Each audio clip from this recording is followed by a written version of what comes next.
Ողջույն, ձեզ հետ են Ագնյան եւ Էլենան։ մենք գիտարի ուսուցիչներ ենք եւ այս վիդեոյում կպատասխանենք ձեր տված հարցերին։ Մենք գիտարի ուսուցիչներ ենք, ուսուցիչներ թե ուսուցչուհիներ։ Հարց առաջին։ Քանի տարեկանից եք սկսել նվագել։ Ես նվագել սկսել եմ 12 տարեկանից։ Ես 8 տարեկանից։ Քանի տարեկանից եք սկսել դասավանդել։ Ես 22 տարեկանից։ 16 տարեկանից։ Բայց ես դա համարում եմ փորձաշրջան։ Արդեն քանի տարի ենք դասավանդում։ Քանի որ ունեցել եմ 2 տարի դադար դասավանդման մեջ, կարելի ասել 6 տարի է լիարժեք արդեն դասավանդում եմ։ Ես դասավանդում եմ 6 տարի, բայց ամառվանից արդեն կլինի իմ 7-րդ տարին։ Խոսեք ձեր աշխատանքի բարդություններից։ Առաջին բարդությունը երևի այն է, որ ինքը ստաբիլ աշխատանք չի, այսինքն մենք աշխատում ենք մեր վրա եւ աշխատանքը ստաբիլ չի լինում։ Մի ամիս կարող է շատ լավ գումար աշխատենք, մյուս ամիսը էլ ավելի լավ գումար աշխատենք, իսկ մյուս ամիսը մտածում ենք, որ դե լավ գումար կաշխատենք, բայց միանգամից մի քանի աշակերտ մեկը հիվանդանում, մեկը երկրից դուրս է լինում, մեկը պրոստը հավես չունի դասի գալու, դեպրեսիայի մեջ է։ Ինձ համար նշված բարդություններից բացի մտավոր եւ լսողական ծանրաբեռնվածություն է։ Թվում է թե դու ֆիզիկապես ոչինչ չես անում, որ հոգնես, բայց օրվա վերջում միտքդ եւ լսողությունդ եւ ամեն ինչ արդեն անջատված է լինում։ Սիրում եք ձեր աշխատանքը, եթե այն չլիներ, ինչ ուրիշ գործով կուզենայիք զբաղվել։ Ես ուրիշ ոչ մի գործ չեմ պատկերացնում, բացի իմ գործից։ Ես իհարկե ուզեցել եմ դառնամ բժիշկ ի սկզբանե, բայց նենց է ստացվել, որ դառել եմ գիտարի ուսուցչուհի։ Սիրում եմ գործը շատ իր հետաքրքրություններով բոլոր, երբ որ ինչ-որ մեկը գալիս է լրիվ զրո վիճակով, դու իրանից ինչ-որ մի բան պետք է ստանաս։ Ու քեզ այդ ընթացքը քեզ էլ է շատ հետաքրքիր, ոնց ես անելու, ինչ ես ստանալու եւ այլն։ Ուրիշ ոչ մի գործով չէի ուզենա զբաղվել։ Որտեղ եք սովորել։ Ես սովորել եմ Կանաչյանի անվան երաժշտական դպրոցում, հետո Բաբաջանյանի անվան երաժշտամանկավարժական քոլեջում։ Ես սովորել եմ Ավետ Գաբրիելյանի անվան երաժշտական դպրոցում 6 տարի, այնուհետև շարունակել եմ ինքնուս։ Քանի գիտար եք ունեցել։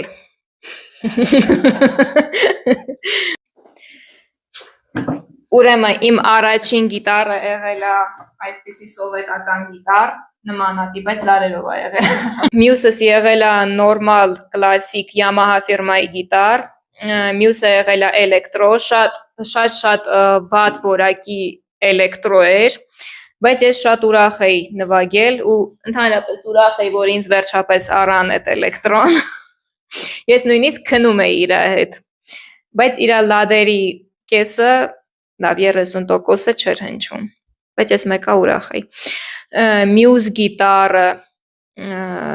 ակուստիկ չինական յին թե ինչ ֆիրմա է։ Ջինին, հա, ինչ որ տենց չինական ֆիրմա է։ Դա է եղել։ Դրանից հետո հա, այնուհետև ես կլասիկը,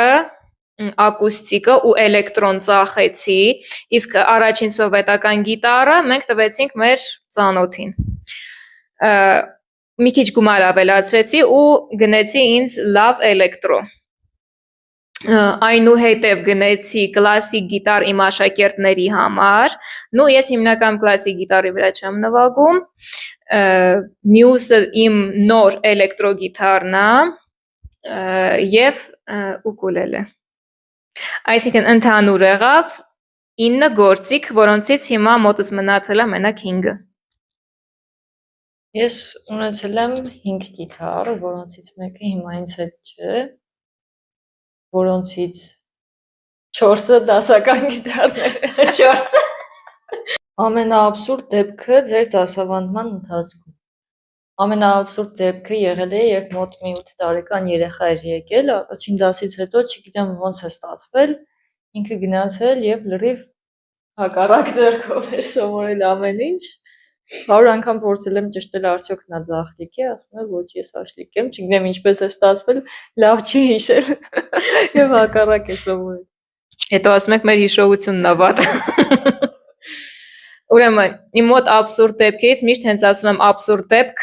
այդ դեպքը գալիս է մտքից։ Հայրը իր տղայի հետ եկան իմ մոտ պայմանները իմանալու համար։ Տղան գիտար էր բերել, գիտարը էլեկտրոգիտար էր, սովորական դասական չէր։ Մեկ էլ ոչինչ, բայց երբ որ հայրը ինձ ասեց, ես ուզում եմ, որ իմ տղան սովորի նվագել հայկական ժողովրդական, ես ասեցի, ինչ, էլեկտրոգիտարի վրա հայկական ժողովրդական, կողա դուք հասցեով սխալվել եք։ Абսուրդ դեպքերից նաև կան այն դեպքերը, երբ դա հիմնական տղամարդկանց հետ է պատահում, գրում են, ժամ են պայմանավորվում ու չեն գալիս։ Կամոտ եղել է։ Շատ ես եթե ձայնից էլ ես չէ հասկանում, այդպեսի մի մարդ գրանցվում է, ես վեր եմ կենում, գնում եմ տուն, միևնույն է չի գալու։ Միտք չի եղել թարգել գիտար նվագելը։ Իմ մոտ ընդհանրապես չի եղել։ Դաժե մտքից ծայրով չի անցել։ Դեպքեր եղել են, որ ուզեցել եմ ժամանակավոր դադար տալ, 100% իմանալով, որ մի 10 օր 15 օր հետո վերադառնալու եմ նորից, բայց ընդհանրապես թարգելը ոչ։ Ակուստիկ թե էլեկտրո։ Ինձ համար միշտ հոգեհարազատ է եղել դասական գիտարը, իհարկե էլեկտրոն ունի իր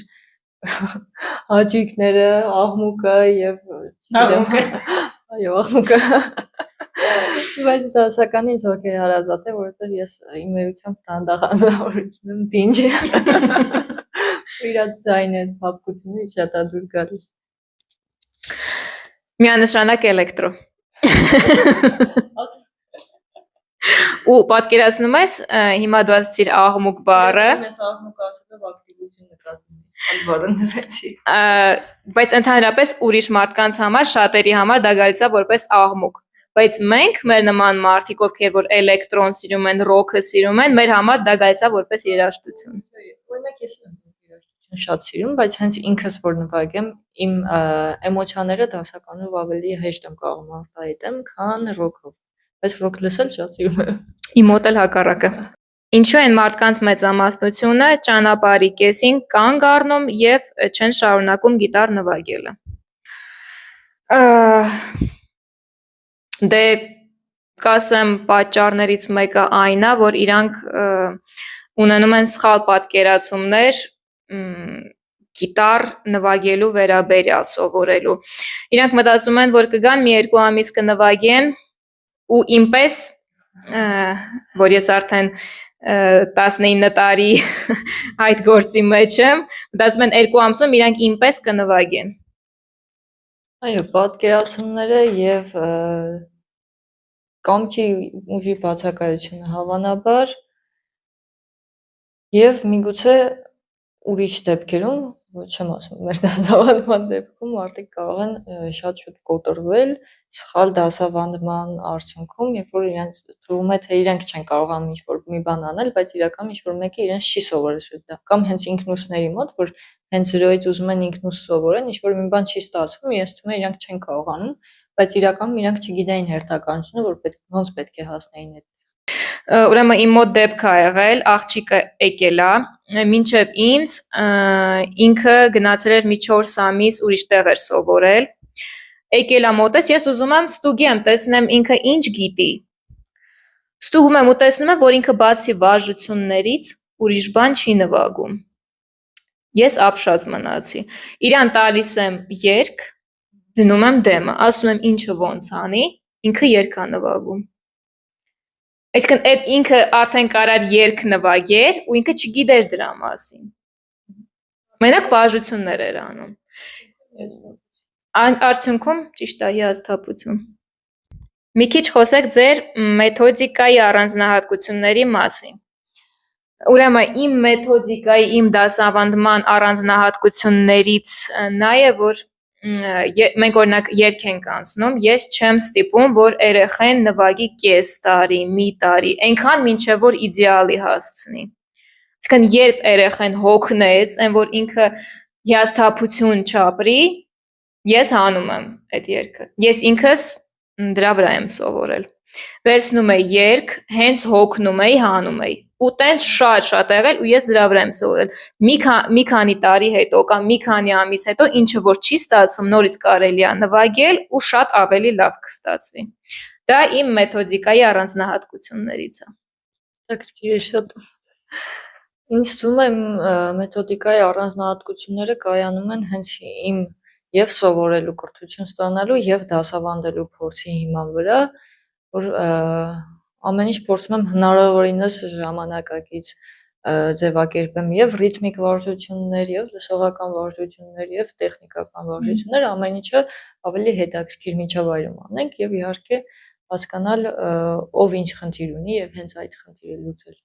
Ինչ պետք է ունենա սկսնակ գիտարարը։ Սկսնակ գիտարարը պետք է ունենա գիտար, ցանկություն եւ ամենակարևորը աշխատասիրություն։ Լրիվ համաձայն եմ, բայց եթե ինքը գիտարը ունենա, ինքը ո՞նց է բերելու։ Չեխոլ պետք չի իրան։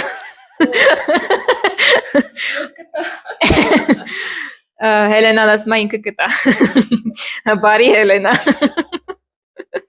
Իսկ դու քո գիտարը ո՞նց ես տանելու։ Չստանի։ Նաև պետք է ոտնակ, բայց դա պարտադիր չի, կարելի է իրան փոխարինել։ Հելենան ասում է ինքը կտա։ Հենց որ եկեք Հելենայի մոտ։ Ինքը շատ բարի է։ Դարերը։ Դեռ չեմ տալիս։ Հա, գիտարը չի տա, բայց ոնց տենց է հո։ Եղել են աշակերտներ, որոնցից դուք հրաժարվել եք։ Իմ մոտ եղել է։ Երբ որ աշակերտը սլուխ չի ունենում, հեռախոսը պահի։ Մի հատ աշակերտն եմ եղել։ Հա, բայց հիմա դասավանդում ես։ Չէ, իրոք մեկ-մեկ լինում է, հա, սլուխն էլ իրոք կարելի է զարգացնել, բայց օրինակ իմ պրակտիկայի մեջ եղել է մի հատ տղա եկել է, շատ է ուզեցել նվագի, բայց սլուխ չի ունեցել։ Ես իրան բացատրում եմ, նվագում ես հավասար 4 նոտա։ Պամ, պամ, պամ, պամ։ Ինքը ամեն ձևի նվագում է, բացի տենց։ Ես էլ ձեռով ոտով սենց բացատրում եմ իրան ոնց անի, արդեն իրա մատներն եմ սենց դնում լարերի վրա, բացատրում եմ, ես ինքս եմ վերցնում, որ ինքը նայի, ես ոնց եմ այդ ամեն ինչը, ինքը այդ հավասար ասածը չի հասկանում, բա որ հիմա է տենց, հետո ոնց է ինքը նվագելու։ Ինձ հարցնում ես ոնց է նվագելու։ Իմ նման։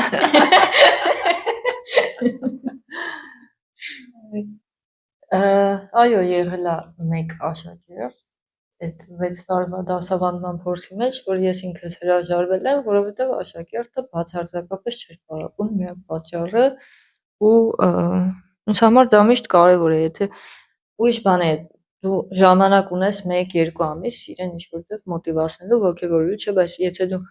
6 ամիս շարունակ տեսնում ես, որ նա թքած ունի եւ գիտարի վրա եւ դասերի վրա, բնականաբար պետք է հրաժարվես։ Ամենազզվելի հարցն են հնչեցրել,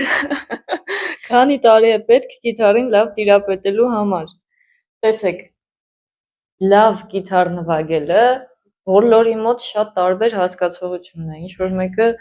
կարող է մի նոտայով երգը պատկերացնել շատ լավ կամ 3 հատ ակորդով երգը պատկերացնել շատ լավ, դու չգիտես ինքը ինչի մասն է խոսում, որովհետև մի դեպքում պետք է 2 ամիս, մյուս դեպքում պետք է 10 տարի։ Իրականում գոնե 1-ից 2 տարի ինձ թվում է պետք է միջին մակարդակի համար, իսկ եթե ուզում ես պրոֆեսիոնալ տիրապետել գիտարին, մինչև իմա։ Լրիվ իրականում համաձայն եմ։ Ինձ թվում է այս գիտար նվագելու մեջ անընդհատ պետքա զարգանաս։ Մինչև կյանքի վերջ։ Որովհետև շատ տարբեր ժանրեր կան, շատ տարբեր բարդություններ կան, ու կախված աշակերտ, օրինակ աշակերտ է լինում, գալիս է ու ասում է ես ուզում եմ նվագեմ ու երգեմ, այսինքն իրան ակորդներ է հիմնականում պետք։ Դա մի քանի ամսում կարելի է սովորել, բայց մարդ է գալիս ու ասում է ուզում եմ շատ արագ դժվար երգեր նվագեմ, դա արդեն տարիների հարց է։ Ամենահաճախ հանդիպող սխալները սկսնակի մոտ։ Ուրեմն ես կառանձնացնեմ հենց մարդու նստած դիրքը։ Շատ են կուզիկ անում, հետո կարող ողնաշարի այդ խնդիրներ սկսվի։ Չի կարելի, ինչքան հնարավոր է ուղիղ պահեք մեջքը։ Ու ձեռքերի պահով կնշեմ, ձախ ձեռքը, եթե դուք աչլիկ եք, պահում են բութմատը շատ վերև, կամ հակառակը շատ ձեռքը սենց են անում։ Ինչ որ միջին ձև ու թույլ պահեք ձեռքը։ Նույնն էլ աջ ձեռքի պահով, կամ շատ են այսենց նվագում, չէ, պետքա կլորացնել ձեռքը։ Ու շատ են կամ գրիֆի մոտ նվագում, արդեն գրիֆի վրա են հելնում, կամ շատ են մյուս հատվածին։ Հենց անցքի մոտ է պետք նվագել, որ ձայնը մտնի անցքի մեջ։ Ես լրիվ համաձայն եմ, սխալները, հենց սկսնակի մոտ սխալները առաջինը ձեռքերի դրվածքի սխալներն են եւ պարապելուց ուշադրության պակասը, որովհետեւ կա մարդ, որ դու գիտես, որ ինքը պարապել է, բայց ինքը գնացել ու սխալ դիրքով է պարապել։ Հա, մեկ էլ ավելացնեմ գրիֆի դիրքը։ Այո։ Մի հատ աշակերտ ունեմ, արդեն գրեթե մի տարի է պարապում եմ, շատ լավն է, ինքս իրեն շատ եմ սիրում։ Բայց դասի ընթացքում երևի մի 20 անգամ ասում եմ գրիֆը վերև պահի։ Ինքը սենց նվագում է, գիտարը սենց սղում ընկնում է արդեն։ Կարելի է արդյոք սկսել նվագել էլեկտրական գիտարից կամ ակուստիկ գիտարից։ Իրականում կարևոր խնդիրը, որ մարդիկ ասում են պետք չէ էլեկտրոից սկսել, այն է, որ սկզբնական շրջանում դու պետք է շատ վարժություններ անես, այդ վարժությունները շատ վատ անես, վատ ձայներով մինչև մատներդ սովորային բացվեն եւ պնդանան, դրա համար երբ որ դու էլեկտրոից ես սկսում, դու ինքդ արդեն հոգնում ես այդ ձայներից, վարժություններից, աղմուկից, տզոցներից եւ այլն, դրա համար ավելի ճիշտ կլինի փափուկ լարերով սկսել։ Նու պետքա առանձնացնել դասականը ու ակուստիկը, իրանց լարերի տարբերությունը։ Ակուստիկի վրա, քանի որ մետաղական լարերը ավելի ցավոտ է լինելու նվագելը։ Ես աշակերտ ունեցել եմ, իրան ասել եմ դասականից պետքա սկսես, բայց ինքը տեսքին խափնվել է, կապույտ գույնի, վերցրել է ակուստիկ գիտար, օմբրե։ Խնդիր սկսնակների մոտ։ Ահա, չինական, են վատ գիտարներից, բայց շատ սիրուն էր սևից սենց օմբրե գնում է կապույտ, սենց տեսքին խափնվել էր, վերցրել էր, ու լարերը մետաղական էին, մի ամիս եկավ, ահավոր մազոլների մեջ, հիասթափվեց գնաց։ Ես օրինակ հրաժարվում եմ միանգամից էլեկտրոից սկսելու, որովհետև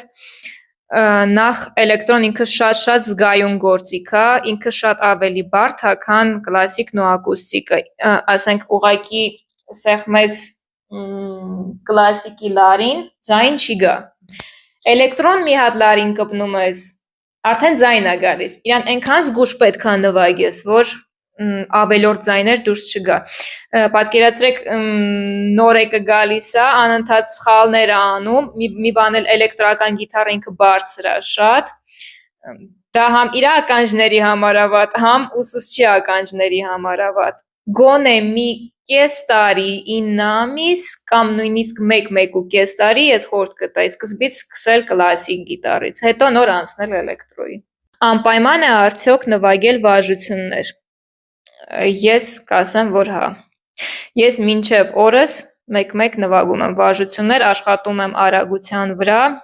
բայց ես այն մտքին եմ, որ մանավանդ սկսնակները անպայման պետք է անեն տարբեր վարժություններ։ Այո, եկեք համեմատենք ինչ-որ սպորտի, ասենք թե ֆուտբոլի հետ, դուք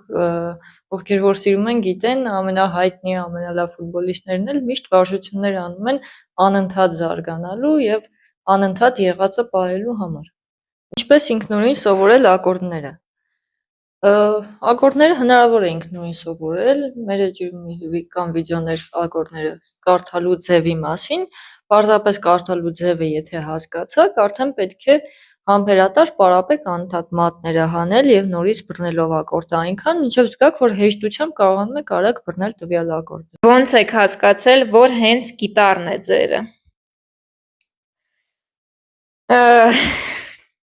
Իրականում դա հենց սկզբից չի եղել։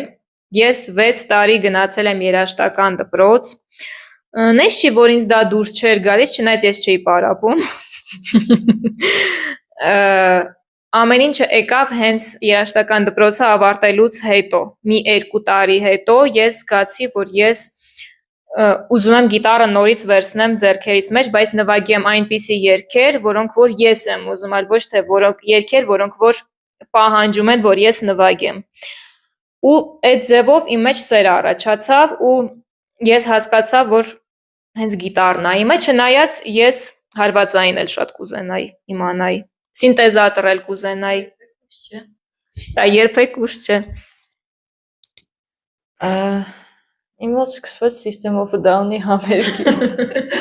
Ես 12 տարեկան էի, երբ իրենք Հայաստանում ելույթ ունեցան։ Ուղղակի առաջին անգամ եմ ռոք երաժշտություն ասված լսել եւ սեր առաջին հայացքից գիտարի հանդեպ, իր ձայնի հանդեպ եւ այլն, որոշել եմ եւ հենց մեկ ամիս հետո երևի սկսել եմ գնալ գիտարի ու ի սկզբանե շատ սիրելով մինչեւ այսօր։ Իմ դեպքում ես պարապել եմ շատ։ Երևի հիմա եմ քիչ պարապում։ Իմ մոտ հակառակն է։ Ես առաջին вообще տարիները երաժշտական դպրոցում вообще գրեթե չէի նվագում, բայց բոլոր անսամբլներում ես կայի։ Ոնց կարող ենք հայկական երգերի նոտաներ գտնել։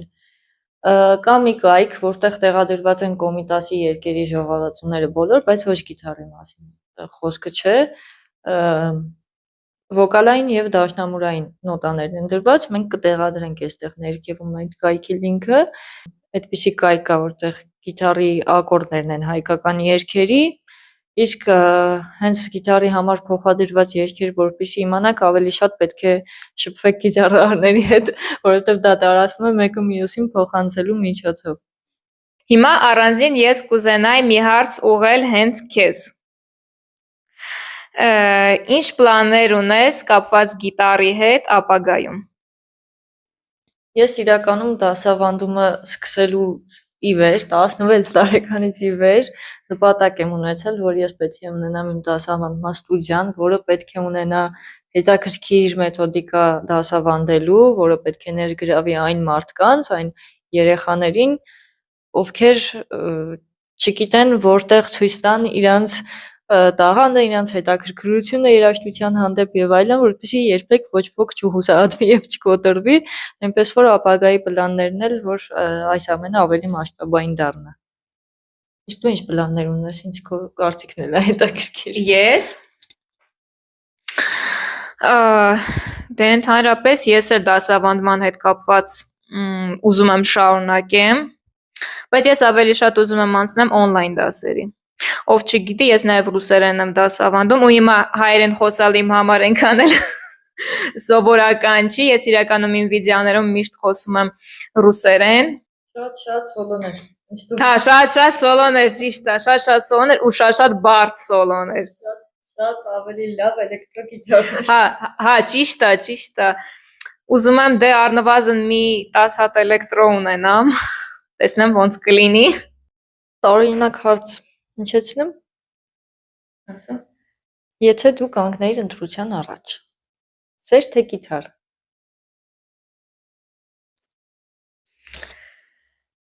Միանշանակ գիտար։ Ես даже չեմ մտածել ուստեղ։ Օրինակ պատկերացնենք, ես շփվում եմ ինչ-որ տղայի հետ, թեկուզ ես իրան սիրեցի, ինքը ինձ սիրեց, բայց եթե ինքը ինձ ասի կամ ես կամ գիտարը, ես բնականաբար կընտրեմ գիտարը, որովհետև տղամարդիկ շատ են, իսկ գիտարը։ Չէ, լավ, կատակ եմ անում իհարկե, եթե սիրեցի, շատ դժվար կլինի, բայց գիտարից հրաժարվել ես չեմ կարա։ Իմ մոտ նաև եղել է դեպք, երբ որ ես սկսել եմ շփվել մի հատ տղամարդու հետ, ու ինքը ոնց որ ինձ նմանատիպ հարցի առաջ է կանգնացրել, ես ասել եմ, որ ես ընտրելու եմ գիտարը։ Աբսուրդի ժանրից նմանատիպ հարց։ Հարցերը այսքանն էին, հուսով եմ ոչ մի բան չմոռացանք, եթե հանկարծ մի բան մոռացանք կամ դուք ուզում եք ավելացնեք ձեր հարցերը, որ մենք անենք երկրորդ վիդեոն խոսակցական, անպայման գրեք կոմենտարյան ոնց է հայերեն։ Մեկնաբանություններում։ Վերևում նշված կլինի մեր ինստագրամյան էջերը, մտեք, մոտիվացվեք, եկեք մեր մոտ դասերի։ Ինչ կուզենայիր ասեիր։ Համքի ուժ եւ աշխատասիրություն։ Ճիշտ է, լրիվ համաձայն եմ։ Վերջ, հաջողություն, կհանդիպենք միգուցե մյուս վիդեոյում իրար հետ։ Մյուս վիդեոյում։ Հաջողություն։